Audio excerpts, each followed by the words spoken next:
Why don't you just give me a nice paper cut and pour some lemon juice in there?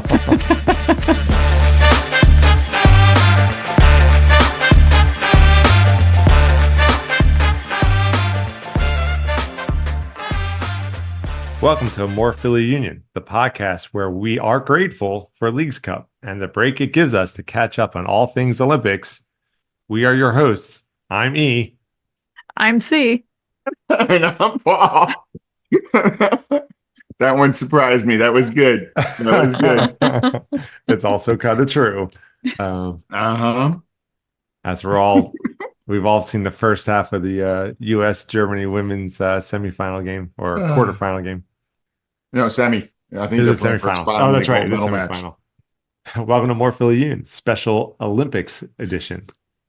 Real quick, besides soccer, favorite Olympic event or just broad event? It doesn't have to be like 100-meter blah blah, but just swimming. That's one of the things about I love about the Olympics is I get to see all of these events that I never get to see. Who would have thought I would have loved canoeing as much as I did when we watched it that one day? Or, the air rifle, the gun stuff. Yes, I started tuning in because of all the memes about the Turkish shooter, but then some of it was just like enthralling. And archery. Nate and I sat there and watched 3 hours of archery one day. Yeah. It's just so like, it's amazing. And then the surfing, like the fact that these people are riding these waves that are like 20 feet tall. And if it comes down on top of them, it's like being run over by a bus. Yeah. Just insane. And then just a natural track and field event. So, all right, if I have to pick one. Well, first of all, I think you like the variety, but if you had to pick one, they're all so good. Variety is first for you. It's like you're at the sports buffet and you can only pick one thing, but it all looks so good, I agree. The one event that I didn't see yet, and I don't know if it's occurred, but I do want to at least try to catch it on replay, is I think it's new for this Olympics, and it is the what was it called? They did it for snowboarding and skiing, where they sent everybody down en masse on the track. What was that called? Short track. Cross. It was like snowboard cross and ski cross. They have the equivalent now for the kayaks, where they have them all go down the course all at once, and they got to try to get past each other as well as navigate the course. Hey, E, what are you doing after this podcast? So awesome. Let's just switch the podcast over. We should do like a little break and just do Olympic coverage. And then we would have to talk about the American female road race. Cyclist. My God. The one day race was. Yeah, I picked it up in 2017 just for fun. Yeah. And the fact that she won it by like a split-second decision using game theory. Like that's okay. All right, so we're going off the rails here. There were two leaders there are 4 front runners, and she was one of them, and 2 of them were favored to win it. Yeah. Okay, so it was her and this other person, and she was in a 2-person peloton chasing the 2 people out in front. With 5 kilometers to go, her peloton of 2 caught up to the initial peloton of 2 that were leading. As they kind of all came together, they came around a turn, and she just took off. Yep, I remember this. She just sprinted. And they're all staring at her. There are 5 kilometers to go. The other 3 just got into a peloton and were drafting and doing that cycling that they didn't even chase her. They didn't even chase her. And they didn't chase her because it was a situation where they knew, if one of them broke loose and tried to chase her, they could probably catch her. But then they'd be too tired. Whoever chased would be too tired for the final push. And then the other 2 people of that peloton would actually get out in front and have a shot at gold. So none of them stepped up to be that first person because whoever did that was coming in 4th. Yeah. And she, in that split second, once they caught up, realized if I go now, those 3 will not chase me. Yeah. And I can win the gold. It's like this bizarre equilibrium where now those 3 are balanced on these forces with respect to each other that they will just ignore her. It's kind of like, it was sublime, that decision. It's still a gamble on her part because I've seen people do that in the tour and then hit the wall. Yeah, and peter out. Absolutely, just end up 10th or something. Not there's any shame in that, but I'm just saying. Yeah. So yeah, but that's But apparently she has a background in finance. She worked on Wall Street for a while. She went through some really nice schools like Harvard and stuff like that. So she probably had some experience with game theory. She's a very smart person, obviously, and she just identified it instantly and was like, I have an opportunity. If I take it, I have a shot at gold. And that was amazing. All right. So we really should get back to the purpose of this podcast, though. Okay. I'm just going to say track cycling. That's what I would pick. Yes. I like track cycling because it's weird and wild. Yeah. It's the short track speed skating of the Summer Olympics. Except that's where the competitors are actually allowed to stop and wait for the other one to make a sprint for it, and then they just chase after them. Yeah. Well, depending on the event. Sorry. Yeah. That's all I'm gonna say. All right.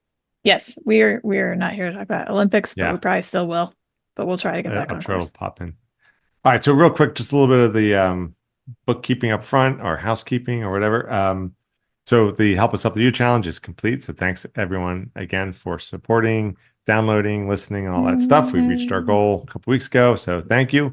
We'll kick around some stretch goals ideas. Haven't really, teacher, I forgot to do my homework, but I think we'll come up with something a little bit. You know how many downloads we are at now? 3,062. So it was a pretty good week last week. So if anybody has ideas for stretch goals, feel free to share them. You can reach us at pod@amorephillyunion.com or at any of our social media feeds that we'll give you at the end of the podcast. Well, and tangentially but related, happy birthday to Mark, our Red Bulls fan friend, who it's his birthday today as we record. And also was part of getting us that 3,000 downloads as that is one of our most downloaded episodes. Thanks, again, Mark. Paul's chagrin. Yeah, happy birthday. But happy birthday. Thank you, Mark.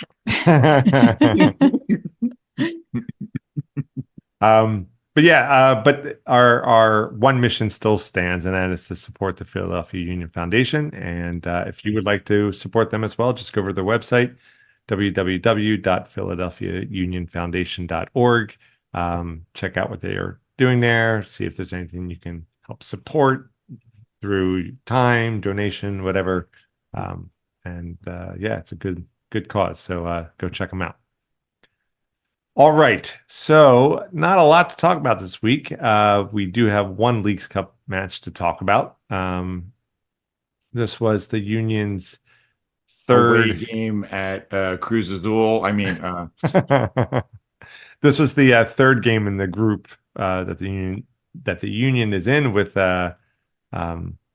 was it? So it's Cruz Azul, us, and Charlotte. Yes. The Union were automatically through to the next stage. This game between Cruz Azul and the Union was basically to see who would finish first in the group. And well, I guess let's get to the ending, and then we can talk about what happened. The game was tied 1-1 at the end of regulation, and with the Leagues Cup format, there would be no extra time. You just go straight to PKs, and Cruz Azul won on penalties. So they got final score was 2-1, and I guess Cruz Azul gets 2 points, and we got 1 point. Which actually I kind of am enjoying the splitting of the points. I kind of like this. I don't know if it would translate well over to a full season league structure, but I do like that. Okay, it's tied. Go to PKs. Who gets 2 points? Who gets 1? I don't know if it's a good idea, but I kind of like it. Yeah, looking at that, it was Cruz Azul lost to Charlotte in penalty kicks. So Charlotte had 2. Cruz Azul needed to get more points to get through. And if the Union got at least through regulation time with a tie, then they won their division or their group. But it can't end in a tie, though. Well, at the end of regulation, as long as the Union took it at least to penalty kicks, if not won it outright. So it was an interesting situation where Cruz Azul was playing to move on, and Charlotte had to just watch to see what the results were going to be. All right. Well, I guess let's start at the beginning. It's a very good place to start.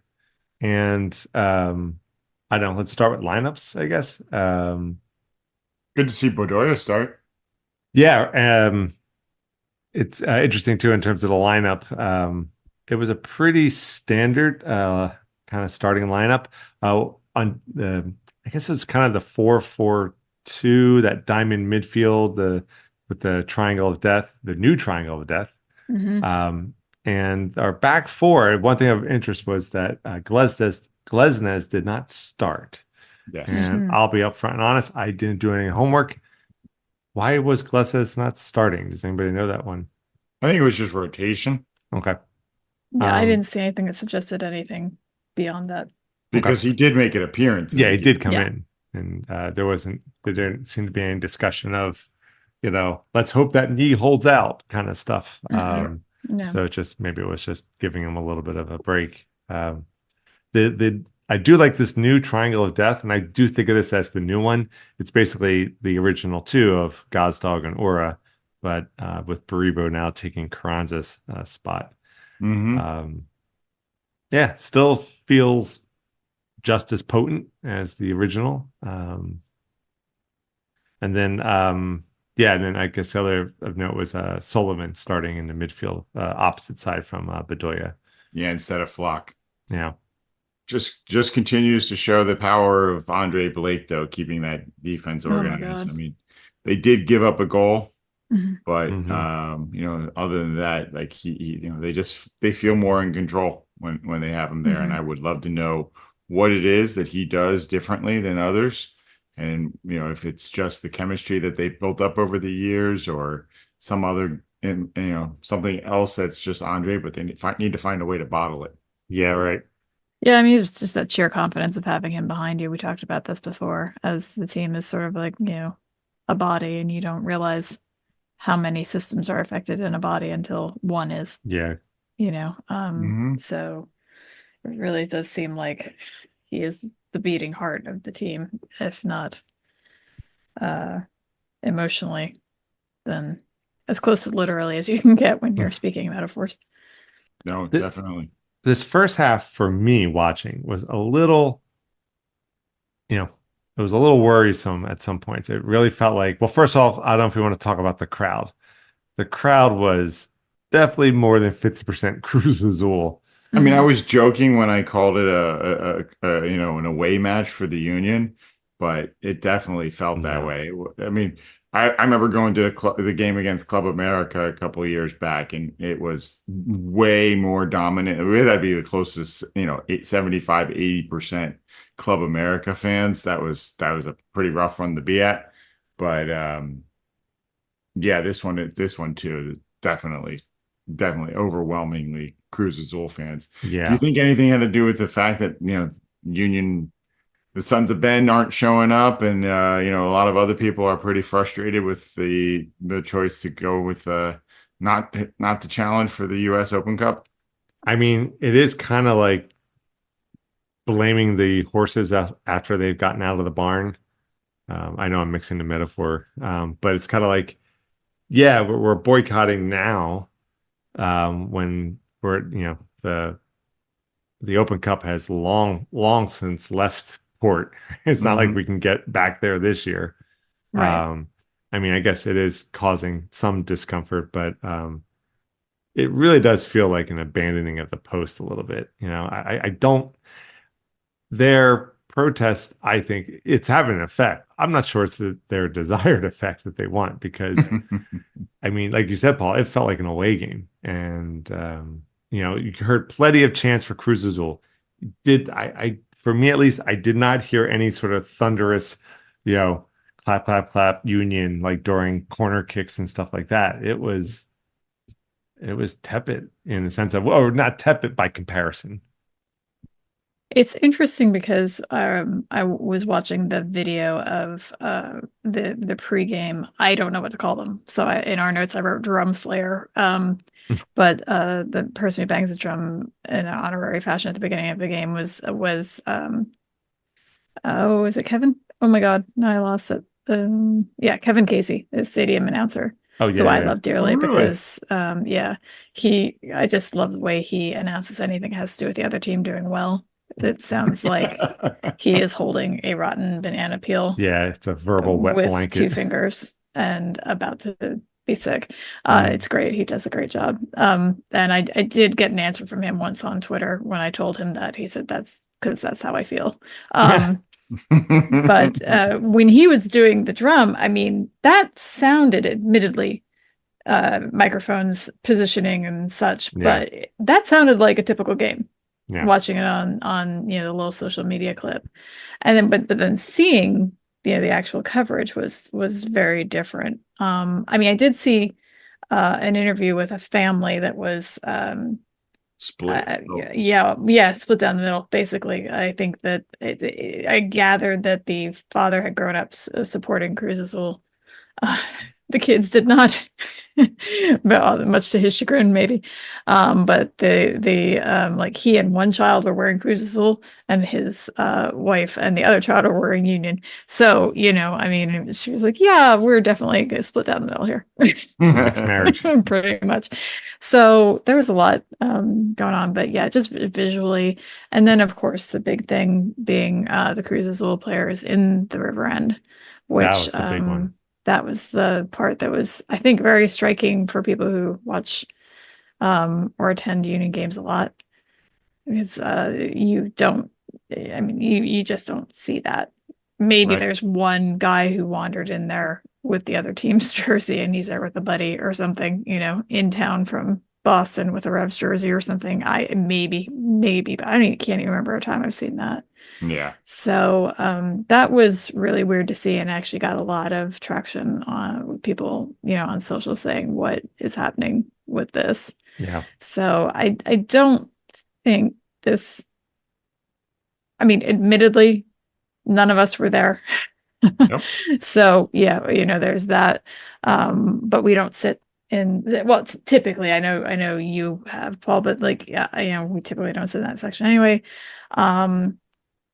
But yeah, it got a lot of traction. I think it's kind of showing that maybe the Sons of Ben protest isn't quite bearing the fruit they had hoped, working out the way they had thought, because it's kind of just kicking up more annoyance. And so, I mean, one reason why I think that it probably draws some attention of visiting fans is they are the cheapest seats in the stadium. Right. It is the least expensive, and if you don't pay attention when you sign in or when you're buying the tickets, and you see that this is the supporter section, and you're expected to do this, that, and the other thing.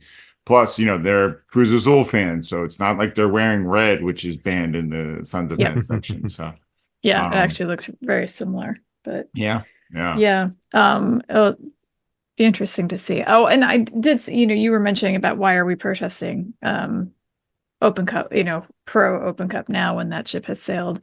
I mean, this is when Leagues Cup is happening. This is the cup we're in. Well, so they felt like, so I think it's more of a protest for next year in hopes that maybe we can bring back involvement in the Open Cup. I don't know that it's going the way they had wanted.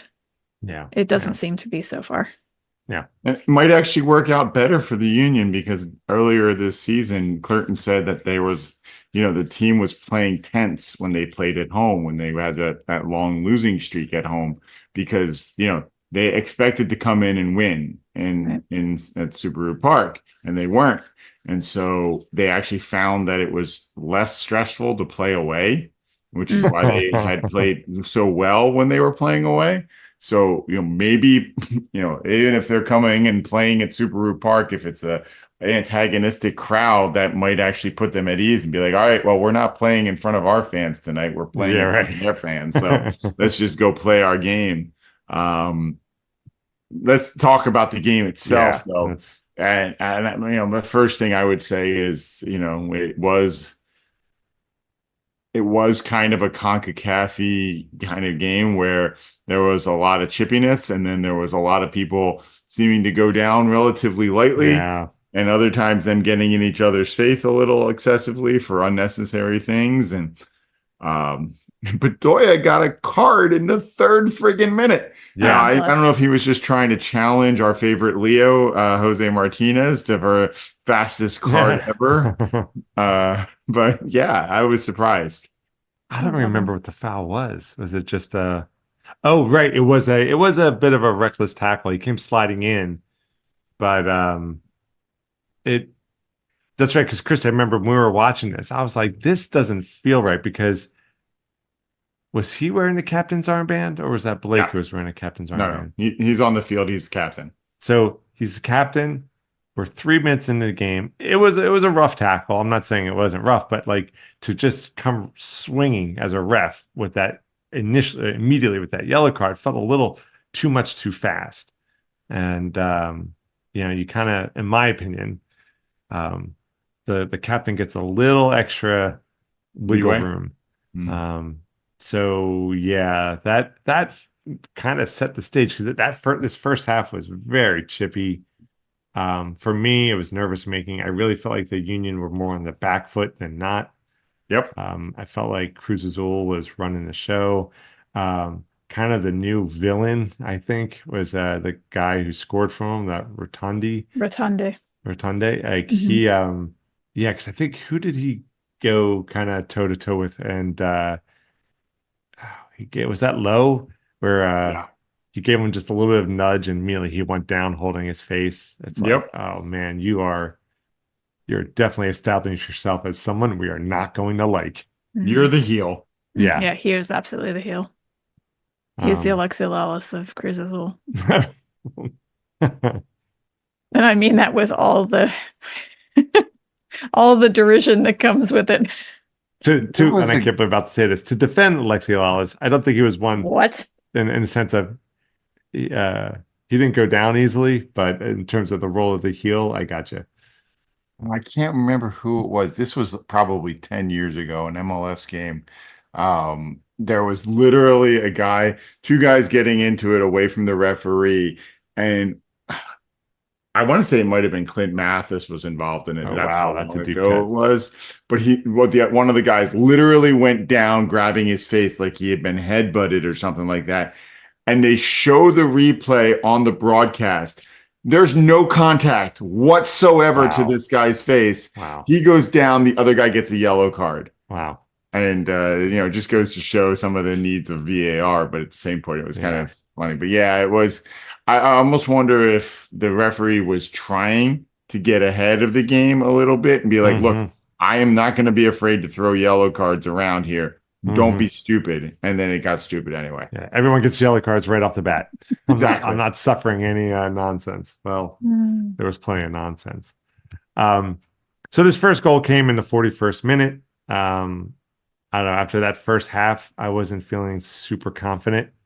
But I did feel like with the second half, I feel like the Union kind of stemmed the tide a little bit, or turned the tide, stemmed the bleeding. I don't know. I felt like they started moving onto the front foot a little bit better.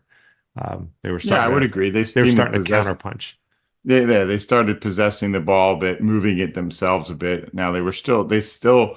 I don't know if it was something that Cruz Azul was doing, but they were still a little sloppy with maintaining possession. But at least they started to develop some possession in that second half better than they were in the first half. Yeah. I think I'm just looking at the numbers here real quick. Of the 6 yellow cards given during regular play, at least 4 of them were for the Union. Gazdag, Lowe, Sullivan, and Bedoya. I don't know if they were just getting under our skin. Yeah. It was just, I think it just highlights the chippiness of this game. The dust ups got worse and worse and worse. Yeah. Well, maybe not worse, maybe more frequent. There were a couple people had to step in to separate people. Yes. It was definitely getting hairier.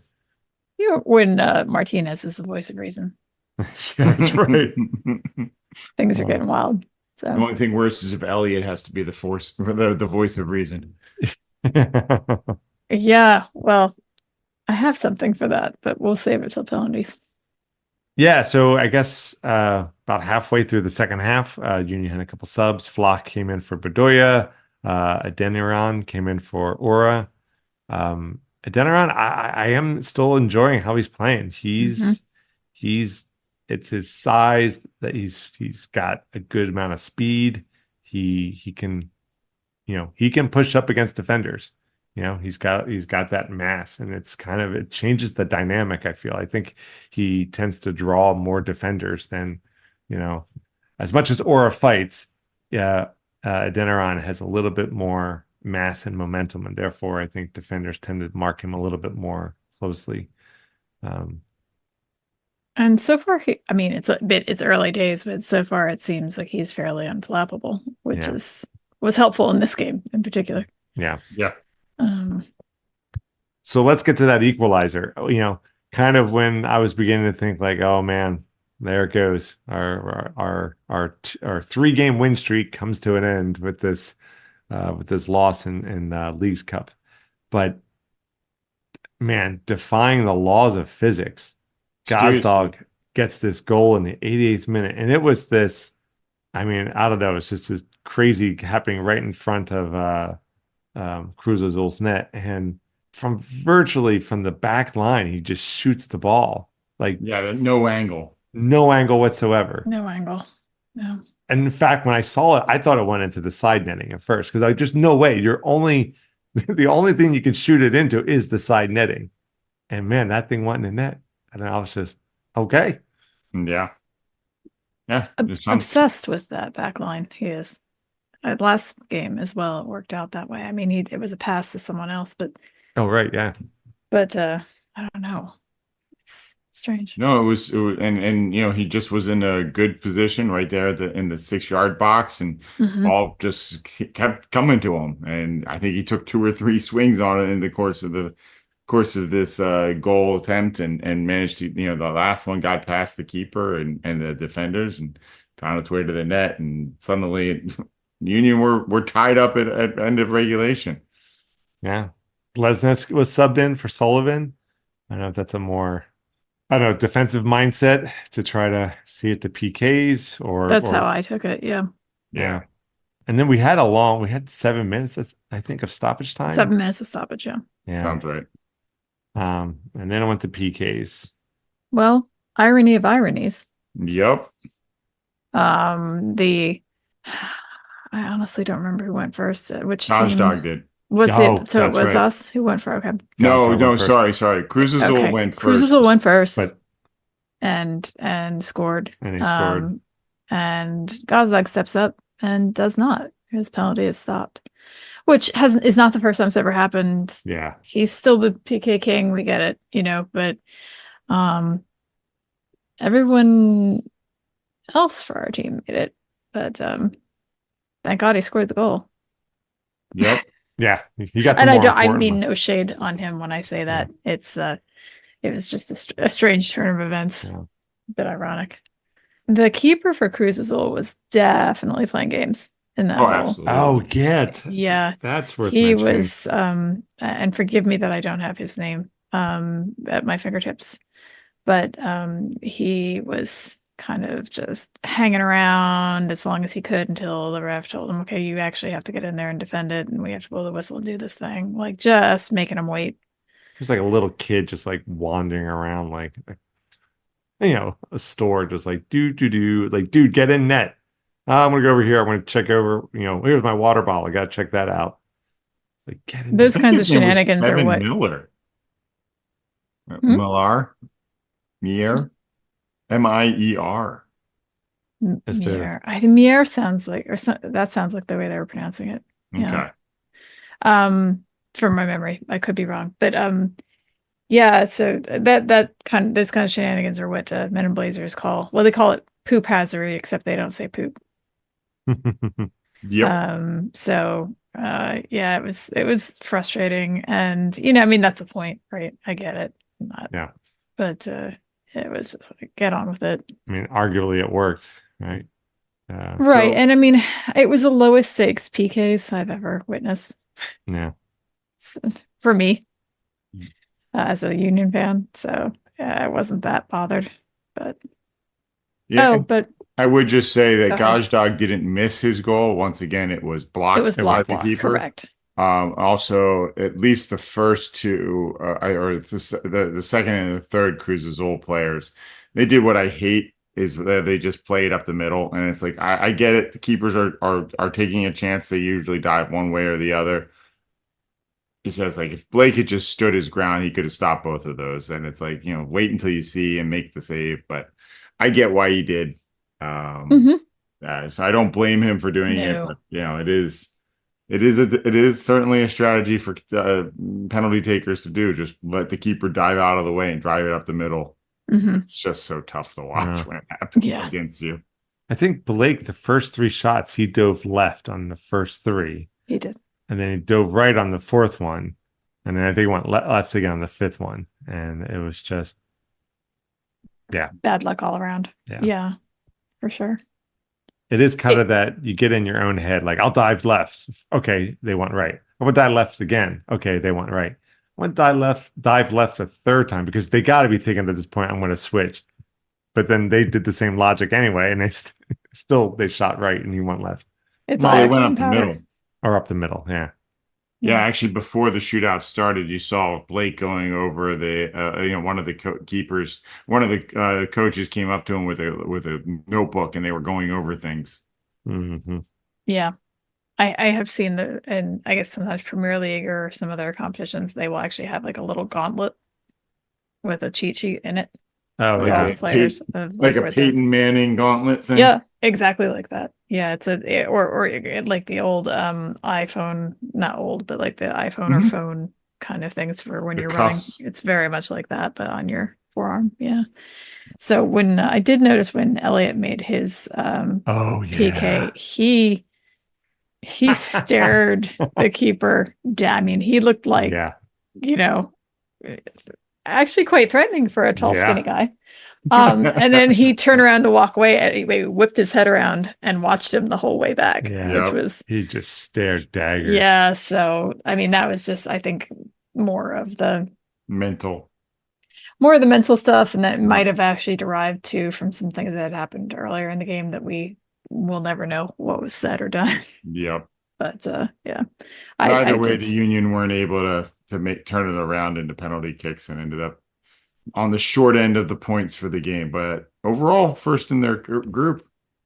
Did we finish first or did? Nope, we finished first. We did. First.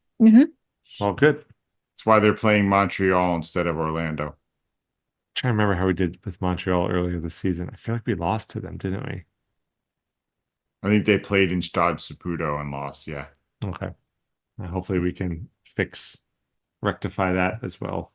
Or not. I mean, either way, they're going to be playing again on the 24th against Columbus. So that'll be a regular season game. I mean, depending on how much we care about the cup, if they crash out, they get a rest. Because they're going into the round of 32? Or is the round? Yeah, we're going into the round of 32 next. I'm just looking at the brackets here. There is a chance. So we play Montreal on the 9th, which is this Friday. Cincinnati's going to play, I don't recognize, but it's one of the Mexican teams also on the 9th. And so we'll play the winner of that one. And then we move up to the round of 16. The quarterfinals, there's a chance that we will face Cruz Azul again because Cruz Azul faces Orlando on Friday. And then whoever wins that one faces the winner of some other games, which then feeds into the quarterfinal. So there could be a rematch between the Union and Cruz Azul in the quarterfinals if things go right. Well, we'll see what happens. And this whole thing's going to wrap up on the 25th. When's our game against Columbus? Well, my guess is if they make it that far, that they'd move the Columbus game later in the season. Okay. But interestingly, Harriel and McGlynn will both be available moving forward for all of the Union games. So including this Friday? Yeah, it will be interesting to see if Mbayezo stays on the field or not. Nice. So after the game, and I did try to research this. I did not come up with much, but apparently Damian Lowe was receiving DMs, presumably on Instagram, from not fans, I guess. It was unclear who. It wasn't specified who. I don't know if we know who, but it included racial slurs, and I guess it's all under investigation now. He reposted them on his Instagram. I did not see them. I just saw the statement any union fan saw today, basically saying that happened and that the union does not, tolerate such activities and that kind of thing. Paraphrasing, obviously, do not have in front of me, but so unfortunate, still very prevalent in some soccer circles, and hate to see that he had to deal with that. Yeah, I don't know that they'll ever find out anything or be able to do much about it, but nonsense and unnecessary as far as I'm concerned. Absolutely unnecessary, not to be tolerated. Yeah, I mean, that's a shame. Well, specifically for Damian Lowe and the union. And for me, just in my exposure with MLS, it feels like, it does happen everywhere across the world, but it always felt like it was a little less here in the US. You unfortunately see more of it over, it seems like you see more of it over in the European leagues. So when it does rear its ugly head here, it's like, oh, come on, you know? Yeah, I was bummed to see that news. Hopefully, this doesn't affect Damian. It doesn't affect the team. It's all just a bunch of BS. I mean the event itself, not not the impact it has. And and hopefully they address whatever response. But ultimately, I think we just all feel bad that Damian has to deal with this at all. It's still happening anywhere, anyway. Sorry, Damian. Hope you're doing okay. And if there's, I don't know how we can show. I'm sure the Sons of Ben I would expect that they would have some sort of a tifo or something to show support to the players that this isn't them. This isn't what they believe in. They'll support the union players however they can. I don't know if there is any way that they can, but whatever it is, I'm sure that's they're not alone. We all feel terrible that this happened to you. Right. And there is a lot of love online for what that's worth. So hopefully that helps a little bit. Doesn't solve the problem, but something. So okay. Well, I guess up next in terms of the Leagues Cup, the Union will be facing Montreal on Friday. So it'll be at Super Park on Friday, 7:30, I believe. Yes. And I'm assuming it's the same format, like at the end of regulation. If it's tied, it goes straight to PKs. Or I would imagine so. Oh, yeah. I think that carries through. Yeah. And at this point, it's not about points anymore. It's just about you just move on to the next round. So winning, keep playing. I kind of appreciate that format too, because it's not like because we're squeezing this tournament right smack dab in the middle of the season. You don't want to have like, okay, we're tied. Now we got to play another 30 minutes, and then we go to PKs, and now we're going to get that much more exhausted, and we make it through this tournament, and now our league just starts right up again. We're left off, and we're all just hyper exhausted. And so I appreciate this little. Let's not worry about extra time. Let's just get right to the PKs. And 9 times out of 10, extra time is fruitless anyway. Yeah. Great when it isn't. But absolutely. Yeah. We're looking at you, Gareth Bale. Or was that an extra time when we lost the MLS Cup? I've blocked out most of that day. Yeah. So it was extra time when we scored the go ahead, and then they tied it up. Yeah, and then we lost in the PKs. So, but we're over that now. I was doing yard work, and then I was on Paul's floor. That's what I remember. Why don't you just give me a nice paper cut and pour some lemon juice in there? Okay, so in other union news / tidbits, as of today, again, as we record, the union signed CJ Only to a homegrown contract. I think he's been signed to a few short terms, right? Yeah, right. He's been playing. So, but this is the official signing. So congrats to him. See what happens there. Congrats to him. I do know that there's a limit to the number of short-term contracts that they're allowed to sign a player to each year. I think it's 4 that they're allowed to give them to. And I think they had already done 3 of them. And so maybe instead of skipping the 4th, they just were like, you know what, let's go ahead and sign him. We expect that he'll be playing for Union 2 or the Union. And they got him locked up through 2028 with an option for 2029. It's not quite the same as I think Jack McGlynn's contract. We have like with 2 years of options. He's like locked up through like 2030 or something like that. And it's a pretty favorable contract. It sounds like for both sides, for Jack McGlynn, but CJ only, he's got a contract through 2028 with an option for 2029. And with some of the rumors going around Jack McGlynn, maybe they see CJ stepping up in the next year or two into becoming a part-time to spot starter, a capable substitute and even a spot starter in the next 2 years. I don't know much about him other than what they've had on their website. No, I will say that it looks like this is who knows? I'm sure, I know some players move back and forth, but according to what they've posted online, it does look like this is to the Union, not Union 2. So, I know some people float, but they have pathway complete, Union Academy to Philadelphia Union 2 to Philadelphia Union. So, sounds like maybe he'll get some playing time. Maybe it'll be a 90th minute substitution situation. But yeah. So so there are rumors, very rumory rumors out there about, like Paul mentioned, about both McGlynn and Gazdag getting looks from other teams. I don't know. I mean, I only have what We the Union was posting on Instagram. I really don't know anything about possible, but I'm not surprised that McGlynn's getting looked. I did think it was interesting that Gazdag was getting some chatter about him going to Celtic. I did agree with the evaluation that it's pretty much a long shot that Gazdag would be picked up, but at the same point, right offer comes in, I think Ernst would jump at it. Yeah. I will say from a fan perspective, most of the comments on there amounted to essentially hell no.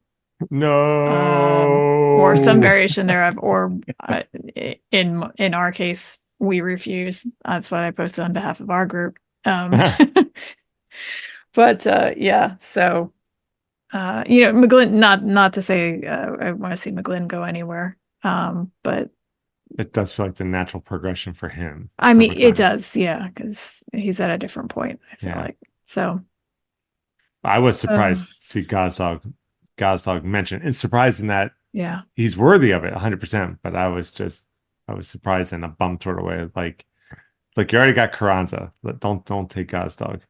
The rumors sound very rumory. Yeah. So far. It did. Like the Carranza stuff seemed more substantial. So definitely worth mentioning and thinking about and what that could look like.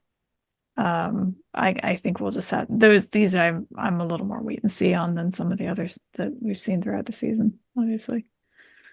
And then in just some fun news, saw today that former Union player Brendan Aronson is engaged, which is just remarkable to think about, because in my head he's 17. I know. Not that you can't be engaged when you're 17, but it's not as common. But he is apparently 23. I did Google it because I was like, wait, what? Who? So congrats to Brendan. Yeah. A lot of ex-teammates commenting about how he's all grown up now, which is kind of funny. He's not the kid anymore. No. That is crazy. It's wild to think about. So, well, if you want to join in the conversation, you have a couple options. You can check out our website at amorephillyunion.com. Drop us an email, especially if ideas for what you want to see us do for stretch goals, if you got one, or any other ideas, comments, questions, concerns, haikus. You can send them to pod@amorephillyunion.com. On Twitter, we are amorephillyu. On Instagram, YouTube, and Threads, we are amorephillyunion.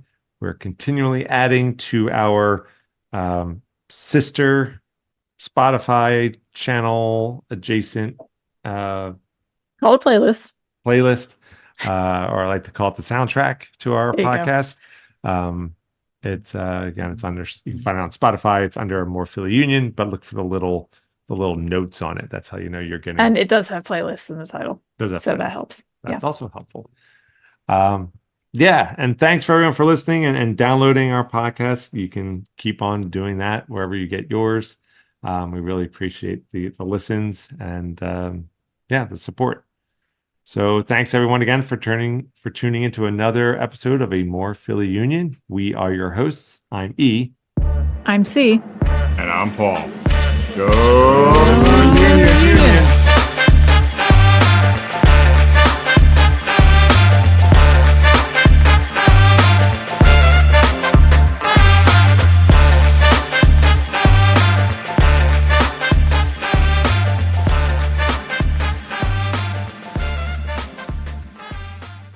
Welcome to A More Philly Union, the podcast.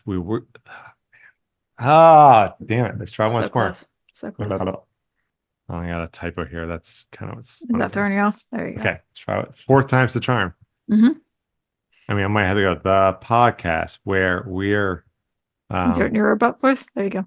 The podcast where it's that where we're... yeah. Where we are grateful. There we go. There you go. There you go. All right, let's try it once more time. Boom goes the dynamite.